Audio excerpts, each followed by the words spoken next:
السلام عليكم ورحمة الله تعالى وبركاته.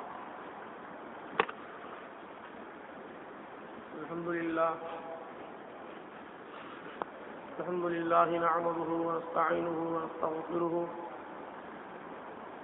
ونؤمن به ونتوكل عليه ونعوذ بالله من شرور أنفسنا ومن سيئات أعمالنا. من يهده الله فلا مضل له ومن يضلل فلا هادي له. أشهد أن لا إله إلا الله ونشهد أن محمدا عبده ورسوله. أما بعد فقد قال الله تعالى: يا أيها الذين آمنوا كتب عليكم الصيام كما كتب على الذين من قبلكم لعلكم تتقون. وقال نبينا صلى الله عليه وسلم: يا أيها الناس قد أحل شهر عظيم مبارك. صدق رسول الله. அளவற்ற அருளாளனும் நிகரற்ற அன்புடையவனுமாகிய எல்லாம் வல்ல அல்லாஹுவின் பேரருளாலும் நம் உயிருக்கு உயிரான உயிரை விட மேலான கண்மணி நாயகம் ஸல்லல்லாஹு அலைஹி வஸல்லம்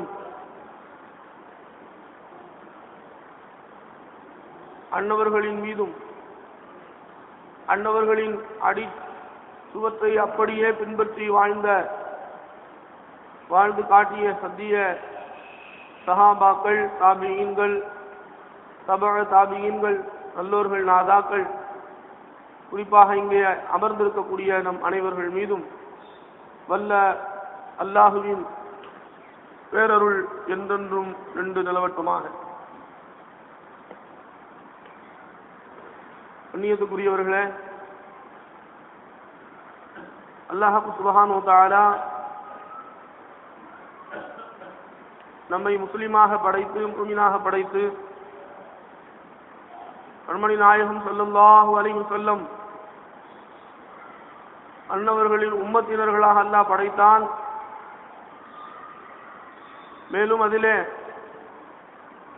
நல்லவர்கள் நாதாக்களை கண்ணியப்படுத்தக்கூடிய உன்னதமான ஜமாஅத்திலே அல்லாஹு தஆலா நம்மை கொண்டு சேர்த்தான். இப்படிப்பட்ட சிறப்பை தந்த அல்லாஹ்வுக்கே எல்லா புகழும்.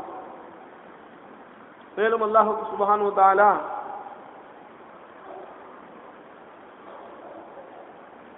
நம்மை படைத்ததோடு மட்டும் விட்டுவிடாமல் நாம் செய்யக்கூடிய ஒவ்வொரு நற்காரியங்களையும் அல்லாஹ் தஆலா அவனே செய்ய வைத்துக் கொண்டிருக்கிறான். எந்த ஒரு நற்காரியங்கள் நாம் செய்தாலும் அந்த நற்காரியத்தை அவனுடைய உதவியை கொண்டே தவிர, அவன் செய்ய வைத்தாலே தவிர நாம் அந்த காரியங்களை செய்ய முடியாது என்ற ஒரு உண்மையை நாம் விளங்கியிருக்கிறோம். அந்த அடிப்படையில் புனிதமான வசந்தமான ரமலானுடைய மாதம் இன்னும் ஒரு சில நாட்களில் நம்மை அடைய இருக்கிறது. நாம் அந்த ரமலானை அடைவதற்கு, அடைந்து அதிலே நற்காரியங்கள் நற்கர்மங்கள் அதிகமாக செய்வதற்கு அல்லாஹ்வுடைய உதவியை நாம் அல்லாஹ்விடத்தில் கேட்டுக்கொண்டே இருக்க வேண்டும். எந்த ஒரு நற்காரியமும் அல்லாஹ் நாடினாலே தவிர நம்மால் செய்து முடிக்க முடியாது. ஆகவே நாம் அல்லாஹ்வுடைய உதவியை நாம் நாடிக்கொண்டே இருக்க வேண்டும். அதுதான் ஒரு அடிமையினுடைய தன்மை. உண்மையான அடிமை தன்னால் முடியாது, என்னுடைய ரப்பை கொண்டுதான் முடியும் என்பதை உணர்வுபூர்வமாக ஒத்துக்கொள்பவர்தான் உண்மையான அடிமை. அதை செயலில் கொண்டு வருபவர்தான் உண்மையான அடிமை. ஏனென்றால் அல்லாஹ்தான் நம்மை செய்ய வைத்துக் கொண்டிருக்கிறான் என்ற இந்த வார்த்தையை எல்லோரும் சொல்லிக் கொண்டிருக்கிறார்கள். அல்லாஹ் நாடாமல் எதுவும் இல்லை என்று எல்லோரும் சொல்லிக் கொண்டிருக்கிறார்கள். ஆனால் உணர்வு பூர்வமாக சொல்வது வேறு. உணர்வு இருக்குமேயானால் நாம் அல்லாஹ்விடத்திலே நாம் முறையிடக்கூடியவர்களாக ஆகிவிடுவோம். யா அல்லாஹ், புனிதமான ரமலானை அடையக்கூடிய பாக்கியத்தை ரமலான் வரப்போகிறது, நாம் நோன்பு வைக்கத்தானே போகிறோம், நல்ல காரியங்கள் செய்யத்தானே போகிறோம், இதுவரை செய்து கொண்டுதானே இருந்தோம் என்று எண்ணுவது வேறு. யா அல்லாஹ், என்னை செய்ய வைத்து விடு, ரமலானை அடைய வைத்து விடு என்று கோரிக்கை வைப்பது வேறு. உண்மையான அடிமை அல்லாஹ்விடத்திலே தேவையாய் கொண்டே இருப்பார். பெருமானார் ஸல்லல்லாஹு அலைஹி வஸல்லம் அவர்கள் முன்பின் இல்மை கொடுக்கப்பட்டவர்கள். முன்னால் நபி ஸல்லல்லாஹு அலைஹி வஸல்லம் அவர்கள் தோன்றுவதற்கு முன்னால் என்ன நடந்தது, நாம் மன்னரைக்கு சென்றதற்கு பிறகு என்ன நடக்கப் போகிறது என்ற அந்த ஞானத்தை, கல்வியை அல்லாஹ் தஆலா ஸல்லல்லாஹு அலைஹி வஸல்லம் அவர்களுக்கு வழங்கியிருந்தும் கூட ஸல்லல்லாஹு அலைஹி வஸல்லம் அவர்கள் அல்லாஹ்விடத்திலே முறையிடக்கூடியவர்களாகவே இருந்து கொண்டிருந்தார்கள். யா அல்லாஹ், நரகத்தை விட்டு என்னை பாதுகாத்து விடு. என்ன நடக்க போகிறது நபிக்கு அறிவிக்கப்பட்டு விட்டது. நபி ஸல்லல்லாஹு அலைஹி வஸல்லம் அவர்கள் நமக்கு தான் அறிவிக்கப்பட்டிருச்சே, பின்னால என்னதான் நடக்க போகுதுன்னு நமக்கு தான் தெரிஞ்சு போச்சே என்று அமைதியாக இருக்கவில்லை ஸல்லல்லாஹு அலைஹி வஸல்லம் அவர்கள். பெருமானார் ஸல்லல்லாஹு அலைஹி வஸல்லம் முறையிடக்கூடியவர்களாகவே இருந்தார்கள். யா அல்லாஹ், நரகத்தை விட்டு பாதுகாத்து விடு, நற்கர்மங்கள் செய்யக்கூடிய வாய்ப்பை கொடு. இது போன்ற கருத்துடைய துஆக்களை நபி அவர்கள் கேட்டுக்கொண்டுதான் இருந்தார்கள். இது ஒரு அடிமையினுடைய அழகு, ஒரு அடிமையினுடைய தன்மை. அல்லாஹ்விடத்திலே முறையிட்டுக் கொண்டே இருக்க வேண்டும். செல்வம் அல்லாஹ் நமக்கு நிரம்ப தந்திருந்தாலும் நான் ஒரு பக்கீர்காதான், நான் ஒன்றும் இல்லாதவன் தான் என்று உணர்வன் தான் அடிமை. என்றதான் மாட்டிக்கிருச்சே, என்றதான் எல்லாம் இருக்குதே என்று உணர்வன் உண்மையான அடிமையாக ஆகிவிட முடியாது. அவன் தன்னையும் கனியாக, பணக்காரனாக எண்ணிக்கொண்டிருக்கிறான். அல்லாஹ்வும் குர்ஆனில் நான் பணக்காரன் என்று சொல்லிக் கொண்டிருக்கிறான். அப்ப அடிமையாக ஆக முடியாது. செல்வம் நிரம்ப இருப்பினும் நான் ஒரு ஃபகீர். அல்லாஹ் குர்ஆன்ல சொல்றான், நான் தான் கனி, நீங்க எல்லாம் ஃபகீர் என்று தான் அல்லாஹ் குர்ஆன்ல சொல்லி காட்டுகிறான். அவ வசதி படைத்த நிலையிலும் நான் ஒரு ஃபகீர் தான் என்று உணர்பவன் தான் உண்மையான அடிமையாக இருக்க முடியும். நாளைய தேவை அல்லாஹ் நாடினால் தான் நடக்கும், நாளைய தேவை அல்லாஹ்வை கொண்டுதான் நடக்க வேண்டியிருக்கிறது என்று உணர்பவன் தான் உண்மையான அடிமையாக இருக்க முடியும். என்னிடத்தான் செல்வம் மாட்டிக்கொண்டதே, செல்வம் தான் இடத்துல நிரப்பமாக இருக்கிறதே, நான் இப்பொழுது அல்லாஹ் இடத்துல ஏன் தேவையாகணும் என்று நினைப்பவர் உண்மையான அடிமையாக ஒரு காலமும் ஆக முடியாது.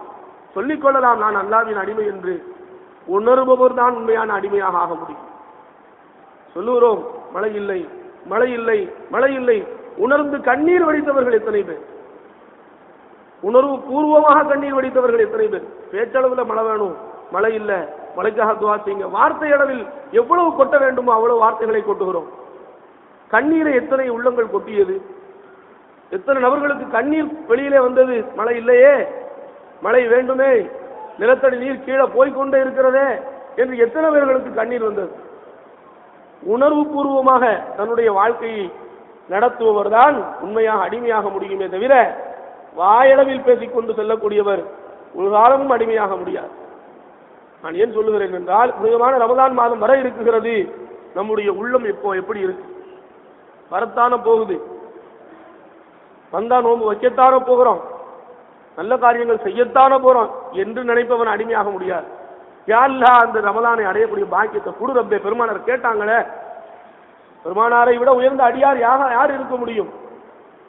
அடிமையில் சிறந்த அடிமையாக, அனைத்து அடிமைகளுக்கும் ஒரு முன்னோடியாக ஸல்லல்லாஹு அலைஹி வஸல்லம் இருந்தார்களே, அந்த அடிமை எப்படி அல்லாஹ்விடத்திலே முறையிட்டார்கள்?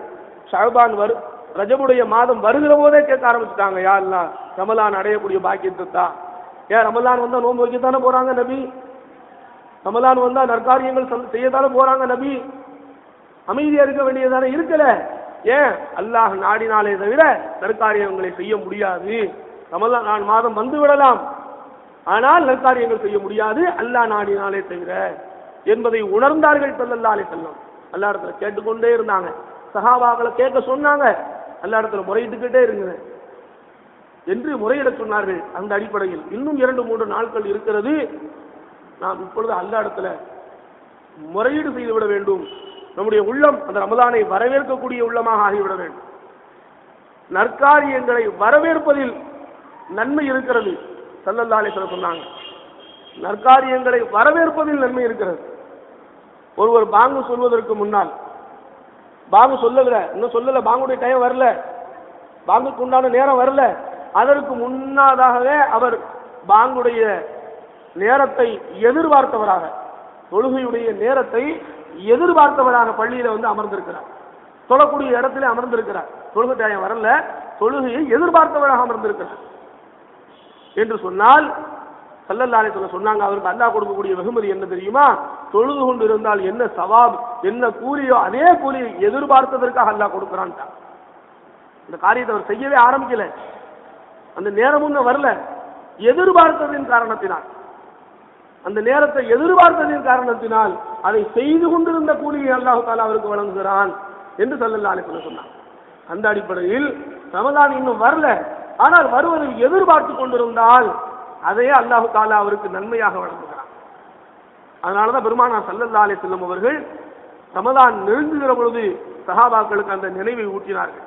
யா அய்யுஹன் நாஸ் கத் அலல்லக்கும் ஷஹ்ருன் அலீமுன் முபாரக்கும், மக்களே, புனிதமான ரமலானுடைய மாதம் உங்களை அடைய இருக்கிறது, அது பரக்கத்து செய்யப்பட்ட மாதம். ஸல்லல்லாஹு அலைஹி வஸல்லம் சிந்தனையை தூண்டுறாங்க. புனிதமான ரமலான் மாதம் உங்களை அடைய இருக்கிறது, அது பரக்கத்து செய்யப்பட்ட கண்ணியமான மாதம் என்று ஸல்லல்லாஹு அலைஹி வஸல்லம் அவர்கள் புனிதமான ரமலானை வரவேற்பதற்காக சஹாபாக்களுக்கு பயான் செய்தார்கள். ரமலானை வரவேற்க வேண்டும், அல்லாஹ்விடத்திலே முறையீடு செய்து கொண்டே இருக்க வேண்டும். புனிதமான ரமலான் வருவதனுடைய நோக்கம், இந்த ரமலான் நம்மை நோன்பு அல்லாஹ் வைக்க சொல்லுவதனுடைய நோக்கம் என்ன என்றால், அல்லாஹு தஆலா தன்னுடைய திருவசனத்திலே தெளிவாக சொல்லுகிறான், லஅல்லக்கும் தத்தகூன், நீங்கள் அல்லாஹ்வை பயப்படக்கூடியவர்களாக ஆகுவதற்காக. இதுக்கு தான் நோன்பு, வேற எந்த ஒரு காரியத்துக்காக நோன்பு அல்ல. நோன்பு நோற்பதனால் மருத்துவ ரீதியாக நமக்கு பல பயன்களை இந்த நோன்பு தந்தாலும் அது நோக்கம் அல்ல. அது அல்லாஹு தஆலா சொல்லக்கூடிய நோக்கம் அது அல்ல.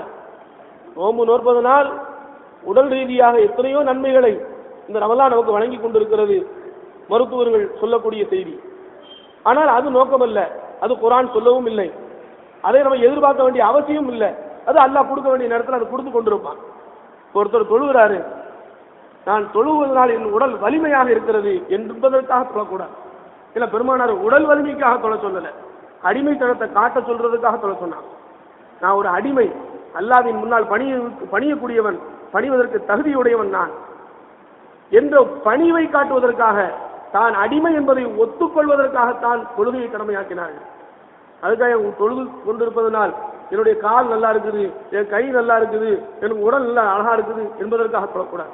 அது அல்லாஹு தஆலா கொடுக்கக்கூடிய ஒரு வெகுமதின்னு சொல்லி நாம் அதை வரவேற்கணும். அந்த அடிப்படையில் ரமலான் மாதத்தில் நோன்பு வைத்தால் நம்முடைய உடல் கூறு அழகாகிறது, எத்தனையோ நோய்கள் நம்மை விட்டு வெளியேறுகிறது, வெளியேறத்தான் செய்கிறது. அதற்காக நோன்பு இல்லை. நோன்பு லஅல்லக்கும் தத்தகூன், உங்களை முத்தகீன்களாக ஆக்குவதற்காக அந்த நோன்பு வருகிறது. அதுதான் நோம்பினுடைய நோக்கம் என்று அல்லாஹு தஆலா குர்ஆனிலே சொல்லி காட்டுகிறார். ஒவ்வொரு ஆண்டும் நாம் நோன்பு வைக்கிறோம். நம்முடைய வயதில் அவரவருடைய வயதுக்கு தகுந்தவாறு நாம் பல வருடம் நோன்பு வைத்துக் கொண்டோம். ஆனால் அந்த ரமலான், அந்த நோன்பு நம்மை முத்தகீன்களாக ஆக்கிவிட்டதா, அல்லாஹ்வை அஞ்சக்கூடியவர்களாக நம்மை மாற்றி இருக்கிறதா என்பதை நமக்கு நாம் கேட்கக்கூடிய ஒரு கேள்வி. அப்பதான் அந்த ரமலான் நம்மை பண்படுத்தி இருக்கிறது என்பதாக இருக்கும். இல்லை என்றால் எல்லாம் நோன்பு வைக்கிறாங்க, நம்மளும் வைப்போம், அந்த ரீதியில் போயிடும். நபிகள் நாயகம் ஸல்லல்லாஹு அலைஹி வஸல்லம் சொன்னாங்க, நோன்பு வைப்பதனுடைய நோக்கத்தை பத்தி சொன்னாங்க. ஒருவர் நோன்பு வைக்கிறார், நோன்பு வைத்துக் கொண்டு தீய பேச்சுக்களை பேசுகிறார்.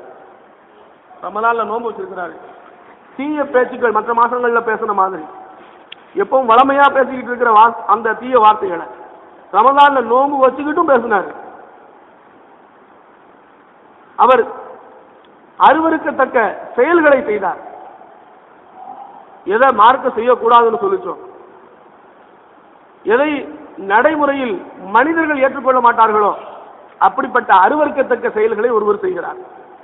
இவர் நோன்பை விட்டு விடுவதில் அல்லாஹ்வுக்கு எந்த தேவையும் இல்லைன்னு சொல்றாங்க ஸல்லல்லாஹு அலைஹி வஸல்லம். அப்ப இதுல எதை நபி நமக்கு உணர்த்துறாங்க? நோன்பு என்பது பட்டினி கிடப்பதல்ல, நோன்பு என்பது தாகித்திருப்பதல்ல. உடல் உறுப்புகளை அது எவ்வாறு இருக்க வேண்டும் என்று நபி சொன்னார்களோ, அல்லாஹ் சொன்னானோ அவ்வாறு வைத்திருப்பதுதான் நோன்பு. மாறா பட்டினி கிடப்பது நோன்பல்ல என்பதை இந்த ஹதீஸின் மூலமாக நபி அவர்கள் நமக்கு உணர்த்துகிறார். யார் ஒருவர் நோன்பு வைத்துக் கொண்டு தீய வார்த்தையை பேசுகிறாரோ, தகாத செயல்களை செய்கிறாரோ, அவர் நோன்பை விட்டு விடுவதில் அல்லாஹ்வுக்கு எந்த தேவையும் இல்லை. அவர் விட்டுற வேண்டியதுதான். அவர் வச்சுக்கிட்டு இருக்கிறதுனால அல்லாஹ்வுக்கு ஒரு தேவையும் இல்லைன்ட்டாங்க. அடுத்து நபி இன்னும் கொஞ்சம் விளக்கமா சொன்னாங்க ரமலானை பத்தி. நோன்பு என்பது பசித்திருப்பதல்ல, தாகித்திருப்பதல்ல, உடலில் உள்ள ஒவ்வொரு உறுப்புக்கும் நோன்பு இருக்கிறது என்று ஸல்லல்லாஹு அலைஹி வஸல்லம் சொன்னாங்க. இன்னும் கொஞ்சம் விளக்கமா சொல்றாங்க, விவரமா சொல்றாங்க. நோம்புனா என்ன?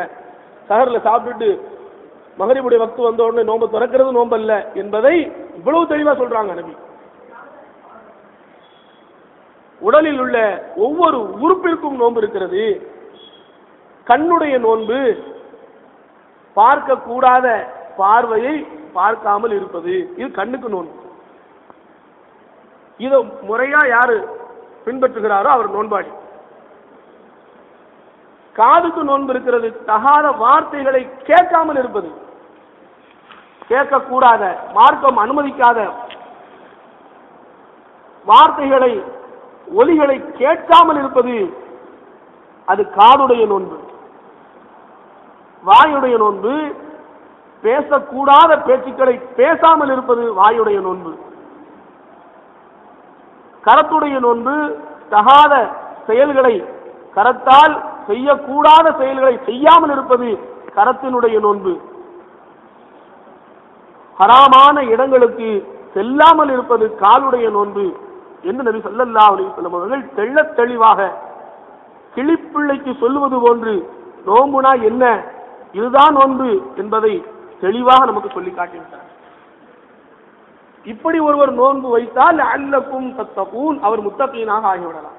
எதற்காக அல்லாஹ் நோன்பு வைக்க சொன்னானோ, நோன்பினுடைய நோக்கம் என்னவோ அதை அவர் நிறைவேற்றி விடுவார், நிறைவேற்றியவராக ஆகிவிடுவார். இதுதான் தனி மனித ஒழுக்கம் என்பது. தனி மனித ஒழுக்கம் போதிக்கப்பட வேண்டும் என்று இன்றைக்கு கல்வியாளர்கள் பேசிக் கொண்டிருக்கிறார்கள். மாணவர்களுக்கு கல்வி, தனி மனித ஒழுக்கத்தை மாணவர்களுக்கு போதிக்க வேண்டும் என்று சொல்லிக் கொண்டிருக்கிறார்கள். அல்லாஹு தஆலா கண்மணி நாயகம் ஸல்லல்லாஹு அலைஹி வஸல்லம் அவர்களின் மூலமாக புனித ரமலானை தந்தது தனி மனித ஒழுக்கத்திற்காகத்தான், ஒரு சமுதாயத்தினுடைய ஒழுக்கத்திற்காகத்தான். பெருமானார் சொல்லுகிறார்கள், என் சமுதாயம், என்னுடைய உம்மத் இந்த புனித ரமலானுடைய பலனை விளங்கிவிட்டால், நபி சொல்றாங்க, என்னுடைய சமுதாயம், என்னுடைய உம்மத் இந்த புனிதமான ரமலான் மாதத்தினுடைய உயர்வை, சிறப்பை புரிந்து கொண்டால், விளங்கிக் கொண்டால், காலமெல்லாம் ரமலானாக இருக்க வேண்டுமே என்று என் உம்மத்து ஆசைப்படுவார்கள் என்று ஸல்லல்லாஹு அலைஹி வஸல்லம் சொன்னார். அதை புரிந்து கொண்டால், ரமலானுடைய உயர்வை விளங்கிக் கொண்டால், காலமெல்லாம் ரமலானாக இருக்க வேண்டும் என்று என் உம்மத்து ஆசைப்படுவார்கள் என்று ஸல்லல்லாஹு அலைஹி வஸல்லம் சொன்னார். ஏன்? அவர் தீயதை பேச மாட்டாரு, தீய இடங்களுக்கு செல்ல மாட்டாரு, தீயதை பார்க்க மாட்டாரு, தீயதை கேட்க மாட்டாரு. இன்னும் சொல்ல போனால் பொறுமையாளராக இருப்பார். ரமலான் ஒரு பொறுமையை கற்றுத்தருகிறது.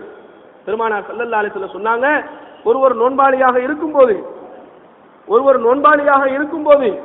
ஒருவர் தகாத வார்த்தையை சொல்லி விடுகிறார், அல்லது கையே நீட்டிடுறாரு, நான் ஒரு நோன்பாளி என்று மட்டும் சொல்லிவிட்டு நீங்கள் ஒதுங்கி விடுங்கள் என்று ஸல்லல்லாஹு அலைஹி வஸல்லம் சொன்னார். ஒரு பொறுமையை கற்றுத்தரக்கூடியது ரமலான். இதை இந்த சமுதாயம் உணர்ந்தால் காலமெல்லாம் ரமலானாக இருக்க வேண்டுமே என்றும் என் உம்மத்து ஆசைப்படும் சொன்னார். நோன்பாளித்த யாராவது பிரச்சனைக்கு வந்தால் அந்த நோன்பாளி நான் நோன்பாளி என்று சொல்லிவிட வேண்டும், சொல்லி ஒதுங்கிட வேண்டியது. இது பொறுமையை கற்றுத்தக்க பெருமானார் ஸல்லல்லாஹு அலைஹி வஸல்லம் சொன்னாங்க, இது ஷஹ்ருன் சப்ர், இது பொறுமையின் மாதம். பொறுமையின் மாதம் மட்டும் பெருமானார் சொல்லி முடிக்கல. யார் பொறுமையாக இருந்தாரோ அவர் சொர்க்கத்தில் நுழைந்து விடுவார் என்று ஸல்லல்லாஹு அலைஹி வஸல்லம் சொன்னாங்க.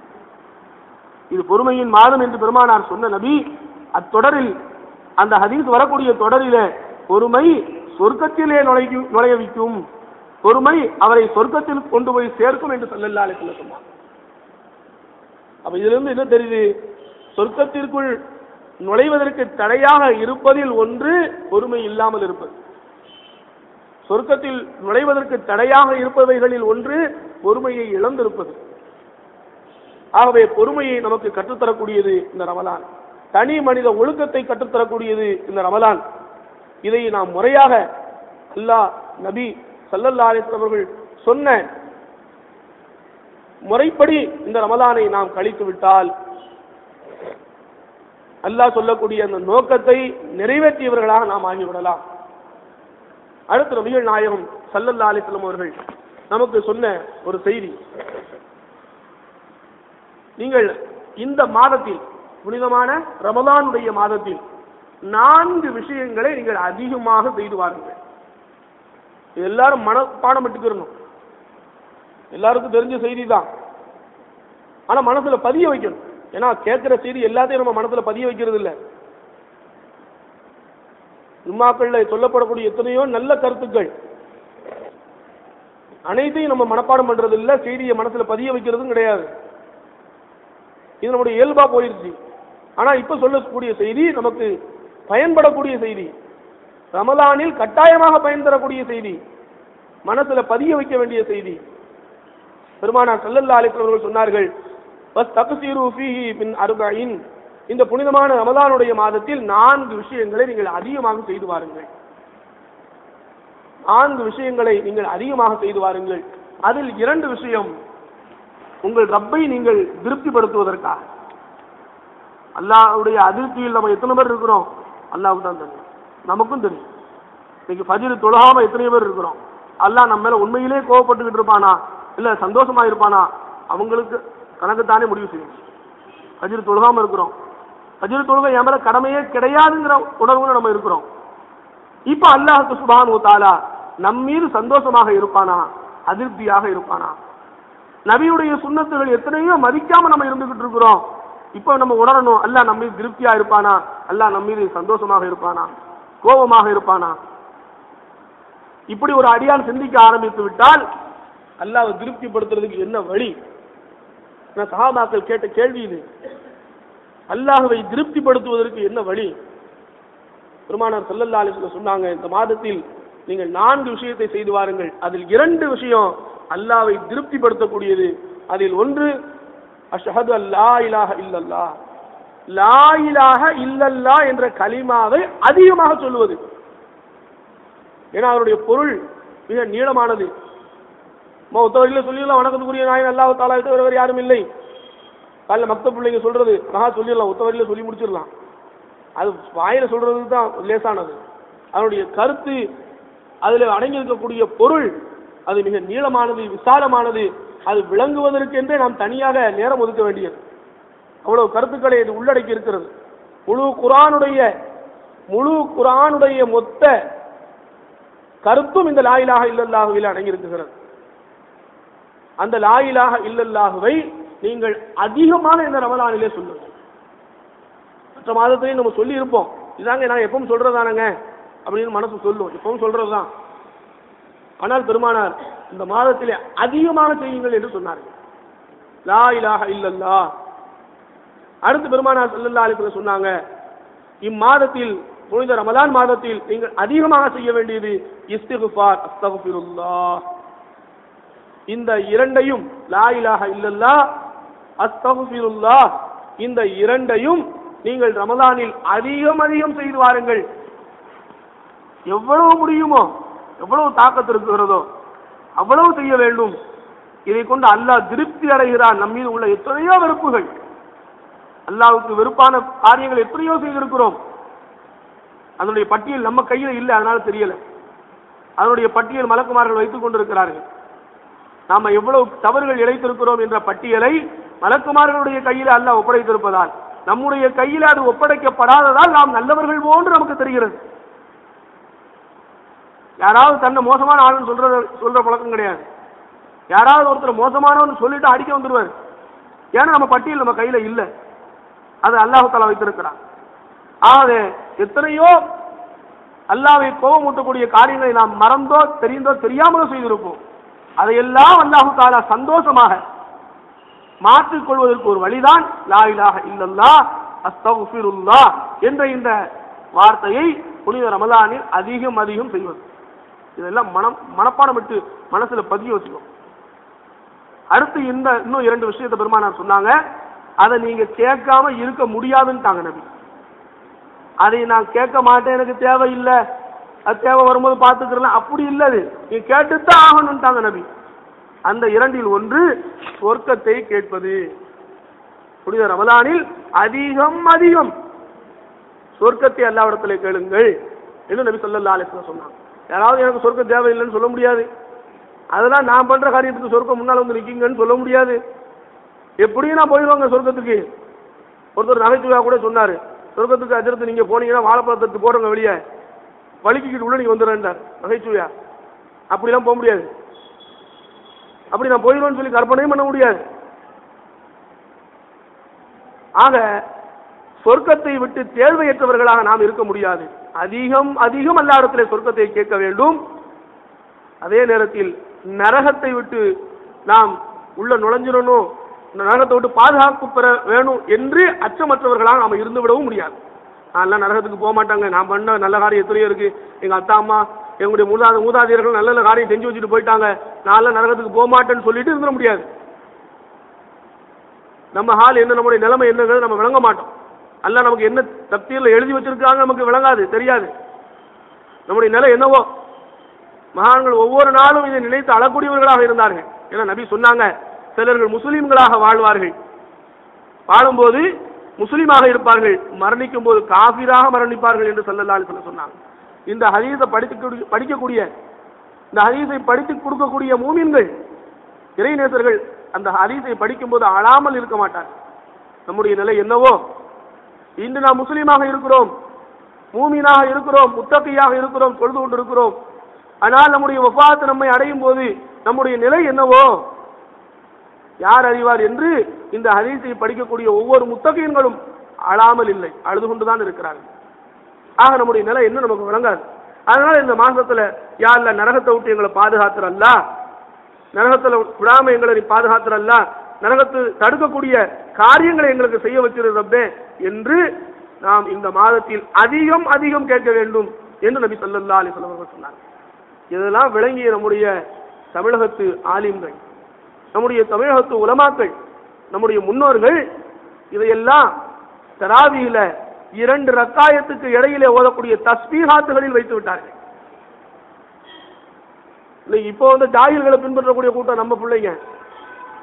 ஆனால் நம்முடைய தமிழகத்து முன்னோர் ஆலிம்கள், சங்கிக்குரிய உலமாக்கள், பெருமானார் ஸல்லல்லாஹு அலைஹி வஸல்லம் சொன்னாங்க, இந்த ஹதீஸ் நீங்கள் லா இலாஹ இல்லல்லாஹ்வை அதிகமாக சொல்லுங்கள், அஸ்தக்ஃபிருல்லாஹ்வை நீங்கள் அதிகமாக சொல்லுங்கள், சொர்க்கத்தை அல்லாஹ்விடத்தில் அதிகமாக கேளுங்கள், நரகத்தை விட்டு அல்லாஹ்விடத்தில் அதிகமாக பாதுகாப்பு தேடுங்கள். இந்த 4 வார்த்தையையும் 2 ரக்காயத்துக்கு இடையிலே ஓதக்கூடிய ஃபல்து மினல்லாஹி வ நிஅமா என்று வரக்கூடிய, அதை தொடர்ந்தாப்பில் வரக்கூடிய அந்த தஸ்பீஹாத்துகளில் நம்முடைய இமாம்கள் வைத்து விட்டார்கள். நீ இந்த ஹதீஸை படிக்கலனா கூட, இந்த ஹதீஸை நீ கேள்விப்படலனா கூட, இந்த ஃபல்து மினல்லாஹை ஓதிட்டு போ, இந்த சிறப்பை நீ அடைஞ்சிடலாம் என்று நம்முடைய முன்னோர்கள் நமக்கு வகுத்து கொடுத்தார்கள். இன்னைக்கு முன்னோர்கள் வகுத்து கொடுத்ததெல்லாம் நம்ம செய்யக்கூடாதுங்கிறான். கொஞ்சம் சிந்தனை உள்ளவனா இருந்தா சொல்ல மாட்டான். ஓரளவுக்கு சொல்லுவோம்ல, இதுக்கு ரொம்ப படிக்க வேண்டியது இல்லைங்க, இதுக்கு பெரிய அறிவாளியா இருக்க வேண்டிய அவசியம் இல்லை, கொஞ்சம் ஓரளவுக்கு இருந்தா போதும் சொல்லுவாங்க. அந்த அளவுக்கு இருந்தா கூட இது போன்ற வாசகங்களை பயன்படுத்த மாட்டாங்க. ஆக வரக்கூடிய ரமலானை அல்லாஹுவும் நபியும் நமக்கு எப்படி கற்றுக் கொடுத்தார்களோ அவ்வாறு கழிக்க வேண்டும். அத்துடனே 20 ரக்காயத் தொழுகை நடக்கக்கூடிய இடங்களில், புனிதமான பள்ளி வாசல்களில், புனிதம் நிறைந்த பள்ளிகளில் 20 ரக்காயத்து தராவீஹ் தொழக்கூடிய இடங்களில் தொழுகைக்கு வந்து அதிலே ஓதப்படக்கூடிய தஸ்பீஹாத்துகளை மனனமிட்டு 4 பேர் ஓதுறதுக்குன்னு இருப்பாங்க நம்ம பள்ளிகளில். அதுக்கிட்ட குறிப்பா எழுதி வச்ச மாதிரி அவங்க அதுக்குன்னே செலக்ட் பண்ண மாதிரி ஒரு 4 பேர் இருப்பாங்க. மற்ற எல்லாரும் உட்கார்ந்து மௌனமா இருக்கக்கூடிய ஒரு நிகழ்ச்சியை பார்க்கிறோம். அப்படி அல்ல, அதை மனனம் செய்ய வேண்டும். ஏன்னா இந்த ஹதீஸ் அதுல வந்திருக்கு. லா இலாஹ இல்லல்லாஹ், அஸ்தக்ஃபிருல்லாஹ், சுருக்கத்தை கேட்கறது, நரகத்தை விட்டு பாதுகாப்பு தேடுறது அந்த தஸ்பீஹாத்துகள்ல இருக்கு. அதை மனப்பாடம் செய்யணும், எல்லாரும் கூட சேர்ந்து ஓதணும். அது வரக்கூடிய முடிவில் வரக்கூடிய லா இலாஹ இல்லல்லாஹ் என்று வரக்கூடிய வாசகத்தை அதிகமாக சத்தமிட்டு சொல்லணும். அதை சொல்வதனால் இந்த ஹதீஸை அமல் செய்த அல்லாஹ்விடத்திலே முறையிட்ட அந்த நன்மையையும் நாம் அடைந்து கொள்ளலாம் என்பதை உங்களிடத்திலே சொல்லிக்கொண்டு விடைபெறுகிறேன். வாஹிரு தஅவானா அல்ஹம்துலில்லாஹி ரப்பில் ஆலமீன். அஸ்ஸலாமு அலைக்கும்.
الحمد لله رب العالمين خالق كل مكان ومكين مدبر السماوات والأرضين أحمده حمدا كثيرا كحمد الشاكرين واشكره شكرا كثيرا في كل حين أشهد أنه لا إله إلا الله وحده لا شريك له ونشهد أن سيدنا نبينا مولانا محمدا عبده ورسوله لا شريك له ولا مؤمن ولا معين. أشهد أن سيدنا